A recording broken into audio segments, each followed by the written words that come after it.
Hi, ഞാൻ ലക്ഷ്മി കൃഷ്ണൻ, ഒരു skin care and hair care enthusiast ആണ്. ഇത് നമ്മുടെ ട്യൂസ്ഡേയുടെ Q&A സെക്ഷൻ ആണ്. അതായത് നിങ്ങൾ ലാസ്റ്റ് വീക്കിൽ കമന്റ് ബോക്സിൽ ചോദിച്ച ക്വസ്റ്റ്യൻസ്, പിന്നെ DM-ലൊക്കെ വന്ന ക്വസ്റ്റ്യൻസ് എല്ലാം കൂടെ പിക്ക് ചെയ്തിട്ടാണ് നമ്മൾ ഈ ഒരു വീഡിയോ ചെയ്യുന്നത്. അതിനു മുന്നേ ഞാൻ ആദ്യമായിട്ടാണ് കാണുന്നെങ്കിൽ ചാനൽ സബ്സ്ക്രൈബ് ചെയ്യുക. കണ്ടിട്ടും സബ്സ്ക്രൈബ് ചെയ്യാത്ത ആൾക്കാരാണെങ്കിൽ സബ്സ്ക്രൈബ് ചെയ്യുന്നതിനെ പറ്റി ഒന്ന് ആലോചിക്കുക. അപ്പൊ നമുക്ക് വീഡിയോയിലോട്ട് ഇറക്കാം. ലാസ്റ്റ് വീക്ക് വന്നൊരു ക്വസ്റ്റ്യൻ ആയിരുന്നു ഡാർക്ക് നക്കിൾസിനെ പറ്റിയിട്ട്. എന്തുകൊണ്ടാണ് ഡാർക്ക് നക്കിൾസ് വരുന്നത്, അത് എങ്ങനെ മാറ്റാം എന്നുള്ളതിനൊക്കെ പറ്റിയിട്ട് ക്വസ്റ്റ്യൻ ഉണ്ടായിരുന്നു. സംഭവം ഡാർക്ക് നക്കിൾസ് വരാനായിട്ട് ഒരുപാട് റീസൺസ് ഉണ്ട്.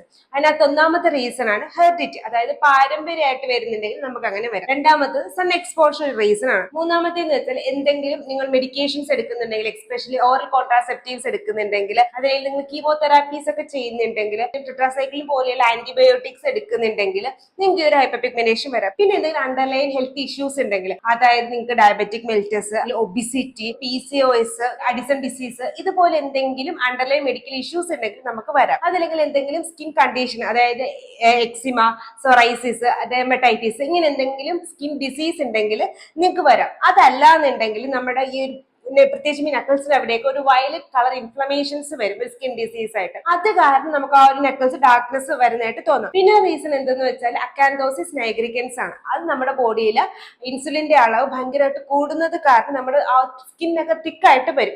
അത് കാരണം നക്കിൾസിന്റെ അവിടെ മാത്രമല്ല, നമ്മുടെ നെക്കിന്റെ ബാക്ക് സൈഡ്, ഗോറയുടെ അവിടെ, അതായത് നമ്മുടെ ഇടുക്കുകളിലെ കാലിന്റെ ഇടുക്കുകൾ അവിടെ, അണ്ടർആമിന്റെ അവിടെ, അവിടെയൊക്കെ നമുക്ക് തിക്കായിട്ടുള്ള സ്കിൻ വരുന്നതായിട്ട് തോന്നും. പിന്നെ മെയിൻ ആയിട്ട് വരുന്നൊരു ഇഷ്യൂ വിറ്റാമിൻ ഡെഫിഷ്യൻസിയാണ്. അതായത് വിറ്റാമിൻ B12 അതല്ലെങ്കിൽ വിറ്റാമിൻ D ഡെഫിഷ്യൻസി കാരണം നമുക്ക് ഈ ഒരു ഹൈപ്പർ പിഗ്മെന്റേഷൻസ് വരാൻ ചാൻസ് കൂടുതലുണ്ട്. ഇത് എങ്ങനെ മാറും എന്ന് വെച്ചാൽ, ഓൾറെഡി ഞാൻ ഈ പറഞ്ഞ ഏതൊക്കെ അണ്ടർലൈൻ ഇഷ്യൂസ് നിങ്ങൾക്ക് ഉണ്ടോ എന്ന് മനസ്സിലാക്കാം. അത് റൂൾ ഔട്ട് ചെയ്തിട്ട് അതിന്റെ ട്രീറ്റ്മെന്റ് എടുക്കുന്നതിന്റെ കൂടെ നമ്മൾ കുറച്ച് സ്കിൻ കെയറും കൂടെ ചെയ്ത് കഴിഞ്ഞാൽ നമുക്ക് ഇതൊന്ന് ലൈറ്റൺ അപ്പ് ആക്കി എടുക്കാം. അത് ഹെറിഡിറ്റി ആയിട്ട് വരുന്നതാണെങ്കിൽ കംപ്ലീറ്റ്ലി മാറ്റാൻ പറ്റത്തില്ല.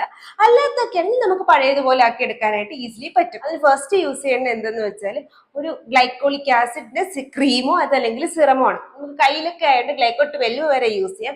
പക്ഷെ ബിഗിനറൊക്കെ നമ്മൾ ഫസ്റ്റ് ടൈം ഒക്കെയാണ് അപ്ലൈ ചെയ്യുന്നതെങ്കിൽ ഗ്ലൈക്കോ 6 വെച്ചിട്ട് നമുക്ക് സ്റ്റാർട്ട് ചെയ്യുന്നതായിരിക്കും നല്ലത്. അത് വീക്കിലി ട്വൈസോ ത്രൈസോ നമുക്ക് വീക്കിലി നൈറ്റ്ലി യൂസ് ചെയ്യാം.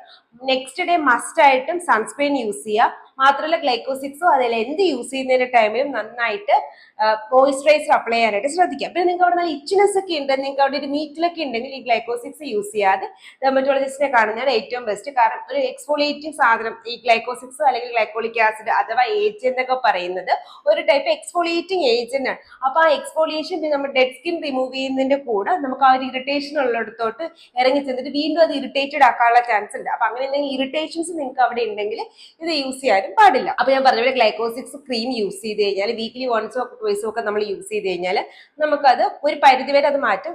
കൂടെ സൺസ്ക്രീനും കൂടെ അപ്ലൈ ചെയ്യാം. നിങ്ങൾക്ക് ഡെയിലി യൂസ് ചെയ്യാൻ പറ്റുന്ന ഏതെന്ന് വെച്ചാൽ കോജിക് ആസിഡ് സിറംസോ അതല്ലെങ്കിൽ കോജിക് ആസിഡ് ക്രീംസോ വാങ്ങിയിട്ട് നമുക്ക് അവിടെ യൂസ് ചെയ്ത് കഴിഞ്ഞാൽ ഒരു ചേഞ്ച് നമുക്ക് ഡെയിലി നൈറ്റ് അല്ലെങ്കിൽ രാവിലെയും വൈകിട്ടും ഒക്കെ നമുക്ക് യൂസ് ചെയ്യാൻ പറ്റുന്നതാണ്. നമ്മൾ ഫേസിൽ യൂസ് ചെയ്യുന്ന സെയിം കോജിക് ആസിഡ് അത് കയ്യിൽ യൂസ് ചെയ്യുകയാണെന്നുണ്ടെങ്കിലും നമുക്ക് ആ ഒരു ഭാഗത്ത് മാത്രം അപ്ലൈ ചെയ്താൽ മതി കേട്ടോ. യൂസ് ചെയ്യുകയാണെങ്കിൽ നമുക്ക് ആ പിഗ്മെന്റേഷൻ ഒന്ന് ലൈറ്റൻ അപ്പ് ആക്കി എടുക്കാനായിട്ട് പറ്റും. പക്ഷെ ഏറ്റവും ഇമ്പോർട്ടൻ്റ് ആയിട്ട് നിങ്ങൾ ചെയ്യേണ്ടത് സൺസ്ക്രീൻ യൂസ് ചെയ്യുക. അതിന്റെ കൂടെ ഞാൻ നേരത്തെ പറഞ്ഞ എന്തെങ്കിലും കണ്ടീഷൻസ് ഉണ്ടെങ്കിൽ അത് റൂൾ ഔട്ട് ചെയ്യാനും ശ്രദ്ധിക്കാം. പിന്നെ നിങ്ങൾ ചെയ്യേണ്ടതെന്ന് വെച്ചാൽ, നിങ്ങളിപ്പോൾ ബൈക്കിൽ പോകുന്ന ആൾക്കാരാണെങ്കിൽ അല്ലെങ്കിൽ നിന്നിട്ട് ഡ്രൈവ് ചെയ്യുന്ന ആൾക്കാരൊക്കെ, കാറൊക്കെ ഡ്രൈവ് ചെയ്യുന്ന ആൾക്കാരാണെങ്കിൽ ഒരു ഗ്ലൗസ് ഇടാനായിട്ട് ശ്രദ്ധിക്കും. പ്രത്യേകിച്ച് ഈ ഒരു നക്കിൾ കവർ ചെയ്തിട്ട്. എന്തുകൊണ്ടെന്നാൽ ഡയറക്റ്റ് സൺ എക്സ്പോഷർ വരുന്നതാണ് ഈ ഒരു ഡ്രൈവ് ചെയ്യുന്ന സമയത്ത്. അപ്പൊ പെട്ടെന്ന് നമുക്ക് കയ്യിലൊക്കെ ടാൻ ആവുകയും ആ ടാനിന്റെ കൂടെ നമ്മുടെ ഈ ഹൈപ്പർ പിഗ്മെന്റേഷൻ ഉള്ള ഭാഗത്ത് എക്സ്ട്രീംലി ഹൈപ്പർ പിഗ്മെന്റേഷൻ വരാനുള്ള ചാൻസ് കൂടുതലാണ്. നിങ്ങൾ പ്രഗ്നൻസിയുടെ സമയത്താണ് നിങ്ങൾക്ക് ഒരു പിഗ്മെന്റേഷൻ വരുന്നതെന്നുണ്ടെങ്കിൽ ചിലപ്പോൾ അത് ഹോർമോൺ റിലേറ്റഡ് ആയിട്ടായിരിക്കും വരുന്നത്. നോർമലി അങ്ങനെ വരാറില്ല. സ്റ്റിൽ എക്സസീവ് ആയിട്ട് പിഗ്മെന്റേഷൻ തോന്നുന്നുണ്ടെങ്കിൽ നിങ്ങൾ ഒരു ഗൈനക്കോളജിസ്റ്റിനെ കണ്ടിട്ട് വേണം എന്തെങ്കിലും ട്രീറ്റ്മെന്റ് എടുക്കാൻ. പിന്നെ അത് കൂടാതെ നിങ്ങൾക്ക് ചെയ്യാവുന്ന എന്തെന്ന് വെച്ചാൽ ലാക്ടിക് ആസിഡ് 10% ബിലോ നമുക്ക് അവിടെ അപ്ലൈ ചെയ്തെടുക്കാനായിട്ട് പറ്റും. ഗ്ലൈക്കോളിക് ആസിഡോ കോജിക് ആസിഡോ ഒന്ന് യൂസ് ചെയ്ത് പ്രഗ്നൻസിയുടെ സമയത്ത് വരുന്ന ഒരു ഹൈപ്പർ പിഗ്മെന്റേഷൻ അവിടുത്തെ മാറ്റാനായിട്ട് നമുക്ക് അസിലിക് ആസിഡ് യൂസ് ചെയ്യാനായിട്ട് പറ്റും. ഇതാണ് ഡാർക്ക് നക്കിൾസിനെ പറ്റി മെയിൻ ആയിട്ട് പറയാനുള്ളത്, എങ്ങനെ മാറ്റാന്നുള്ളത്. പിന്നെ നിങ്ങൾ ചെയ്തുകൂടാത്ത കാര്യം എന്ന് വെച്ചാൽ ഓവറായിട്ട് അവിടെ എക്സ്ഫോളിയേറ്റ് ചെയ്യാനായിട്ട് നിൽക്കരുത്. കാര്യം എന്ന് വെച്ചാൽ ഇൻ കേസ് എന്തെങ്കിലും ഇറിറ്റേഷൻസ് കാരണമാണ് നിങ്ങൾക്ക് ആ ഒരു ഇത് വന്നിട്ടുള്ളെങ്കിൽ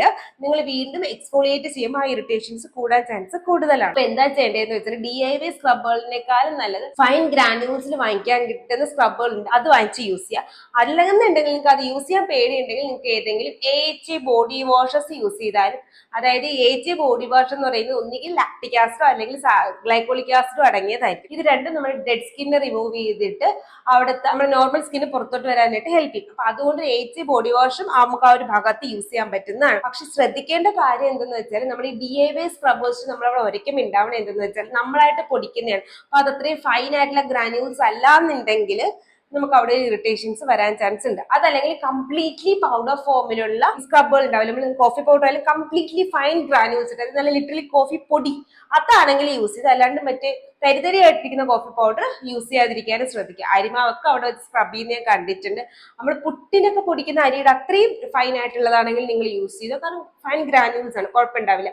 അതല്ല തീരെ ഫൈൻ അല്ലാത്ത ഗ്രാനുൾസ് ഇട്ട് നോക്കുകയാണെങ്കിൽ നമ്മൾ ഓൾറെഡി അവിടെ ഹൈപ്പർ പിഗ്മെന്റേഷൻ ആണ്. നമ്മൾ എന്തെങ്കിലും ഈ പൊടിക്കുന്ന സമയത്ത് അതിനകത്ത് ചെറിയ ചെറിയ ഷാർപ്പായിട്ട് പോയിന്റഡ് നീഡിൽസ് ആണ്, നമുക്ക് കണ്ണുകൊണ്ട് കാണാൻ പറ്റില്ല, പക്ഷെ അങ്ങനെ ഇരിക്കും. അപ്പൊ അതിട്ട് നമ്മൾ ഒരുപാട് ഉരയ്ക്കുമ്പോഴത്തേക്ക് അവിടെ ഒരു മുറിവ് വരാനുള്ള ചാൻസ് കൂടുതലാണ്. ചെറിയ മൈക്രോ ടിയർ അവിടെ വന്നിട്ട് അത് പിന്നെ ഹൈപ്പർ പിഗ്മെന്റേഷനിലോട്ട് പോകും. അപ്പൊ നിങ്ങൾ ചെറിയ ഇതുവരും അങ്ങനെ ഉണ്ടാക്കുന്നു, ഗ്ലാസ് ഒക്കെ പൊട്ടിയിട്ട് അതിന് ചെറിയ തരി ഇട്ടുന്നാലും നമുക്ക് നന്നായി തട്ടം വേനിക്കില്ല.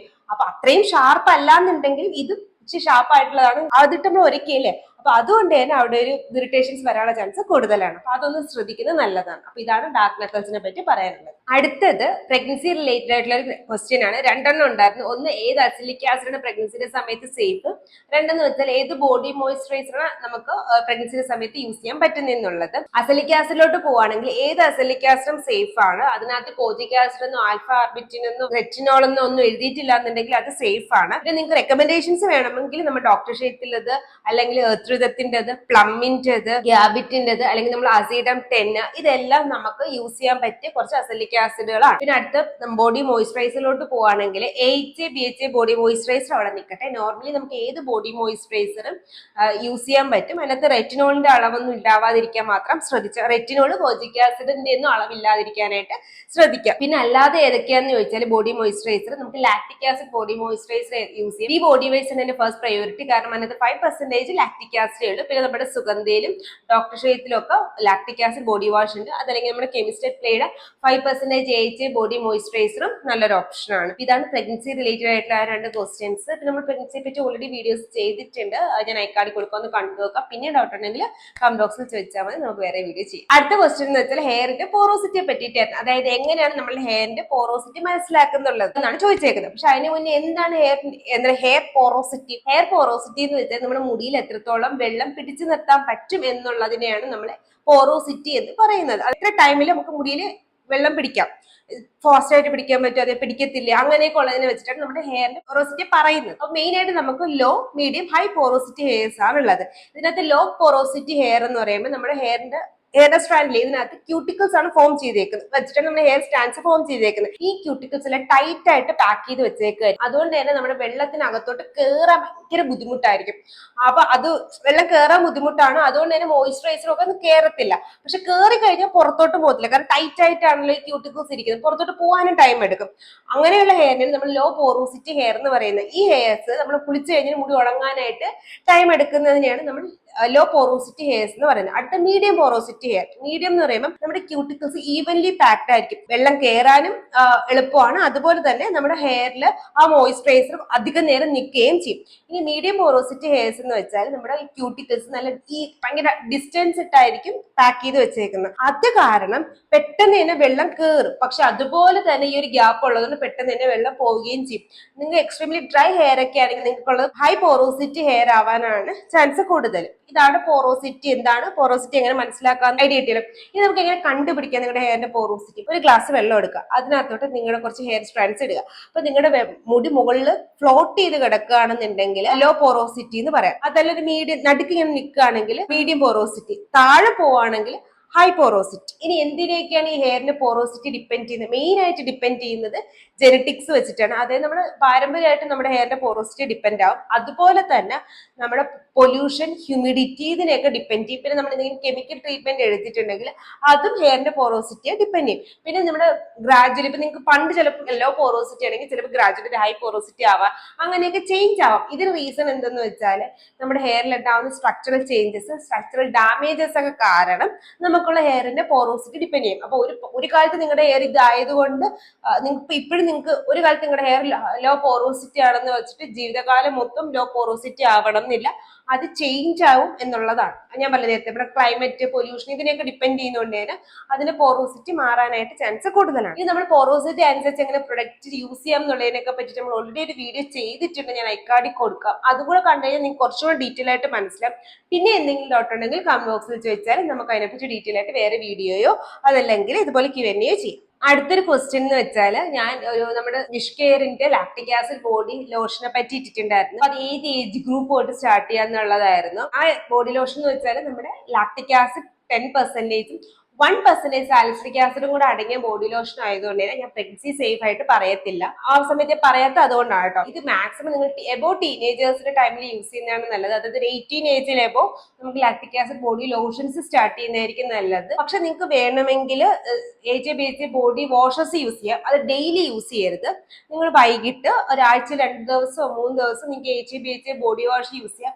അല്ലാത്ത സമയങ്ങളിൽ ജെന്റിൽ ആയിട്ടുള്ള നിയാസിനമൈഡ് ബേസ് ചെയ്തിട്ടുള്ള ബോഡി മോയ്സ്ചർ ലോഷൻസ് യൂസ് ചെയ്യുന്നതായിരിക്കും കുറച്ചും കൂടെ നല്ലത്. കാര്യം എന്തെന്ന് വെച്ചാൽ നമ്മൾ ഡെയിലി നിങ്ങൾക്ക് എക്സ്ഫോളിയേഷന്റെ ആവശ്യമൊന്നുമില്ല. വീക്ക്ലി വൺസോ ട്വൈസോ മാത്രം നമുക്ക് AJ ബോഡി വാഷും അല്ലാത്ത ദിവസങ്ങളിൽ ജെന്റിൽ ആയിട്ടുള്ള ഏതെങ്കിലും ബോഡി വാഷ് യൂസ് ചെയ്യുന്നതാണ് നിങ്ങളുടെ സ്കിന്നിന് ഇപ്പൊ നല്ലത്. ആക്റ്റീവ്സ് ഒക്കെ ഒരു 18 ഏജിന് എബോ സ്റ്റാർട്ട് ചെയ്യുന്നതാണ് സ്കിന്നിന് നല്ലത്. ഇത് ആക്റ്റീവ്സ് എല്ലാം സ്റ്റാർട്ട് ചെയ്യുമ്പോൾ ശ്രദ്ധിക്കേണ്ടതെന്ന് വെച്ചാൽ നിങ്ങൾക്ക് എന്തെങ്കിലും സ്ട്രോബെറി ലെഗ്സ്, ഇൻഗ്രോൺ ഹെയർസ്, അതല്ലെങ്കിൽ ടാനിങ് അങ്ങനെ എന്തെങ്കിലുമൊക്കെ ഉണ്ടെങ്കിൽ മാത്രം AJ/BHA ബോഡി വാഷ് സ്റ്റാർട്ട് ചെയ്താൽ മതി. അതല്ലാന്നുണ്ടെങ്കിൽ ജെന്റിൽ ആയിട്ടുള്ള നിയാസിനമൈഡ് ബേസ് ചെയ്തിട്ടുള്ളതോ അതല്ലെങ്കിൽ സെൻട്രൽ ഏഷ്യാറ്റിക്ക ബേസ് ചെയ്തിട്ടുള്ള ബോഡി വാഷസോ അതല്ലെങ്കിൽ സാധാരണ ബോഡി വാഷസ് ഒക്കെ യൂസ് ചെയ്യുന്നതാണ് ഏറ്റവും ബെസ്റ്റ്. കാരണം ഇപ്പോഴും നിങ്ങൾക്ക് ആ ഒരു ആക്റ്റീവ്സിന്റെ ആവശ്യം ബോഡിയിൽ ഇല്ലാതെ നമ്മൾ വെറുതെ യൂസ് ചെയ്യേണ്ട ആവശ്യമില്ല. അതുകൊണ്ട് മാത്രമാണ് ഞാനിത് പറയുന്നത്. അപ്പൊ നമ്മളിത് ഡിസ്കസ് ചെയ്ത മെയിൻ ആയിട്ട് 4 ക്വസ്റ്റ്യൻസ് ആയിരുന്നു. അതിനകത്ത് ഡാർക്ക് നക്കിൾസിനെ പറ്റി പറഞ്ഞിട്ടുണ്ടായിരുന്നു. പിന്നെ പ്രഗ്നൻസി റിലേറ്റഡ് ആയിട്ടുള്ള അസിലിക് ആസിഡും ലാക്ടിക് ആസിഡിന്റെ 2 ക്വസ്റ്റ്യൻസ് ആയിരുന്നു, അത് പറഞ്ഞിട്ടുണ്ടായിരുന്നു.